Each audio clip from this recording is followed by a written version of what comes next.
Müslüman gezgin ve coğrafyacılara göre Kürtler ve Yaşadıkları Coğrafya adlı bu eser, Müslüman coğrafyacıların ve seyyahların eserlerinde Kürt coğrafyasının nasıl ele alındığını kapsamlı bir şekilde inceleyen önemli akademik bir çalışmadır.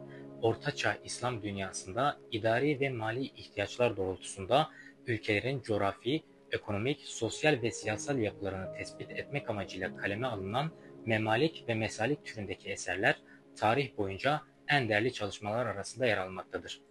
Profesör Doktor Hakim Hoşnaf bu değerli çalışmasında söz konusu eserlerde Kürtlere bakışı ve Kürtlerin yaşadıkları coğrafi konumu detaylı bir şekilde açıklamaktadır. Eserde 9. ve 13. yüzyıllarda yaşamış olan seyyahların ve coğrafyacıların eserleri incelenmekte, Kürt coğrafyasının 7 iklim teorisindeki konumu, dağıldığı bölgeler ve dönemin idari terminolojisinde nasıl tanımlandırıldığı ele alınmaktadır.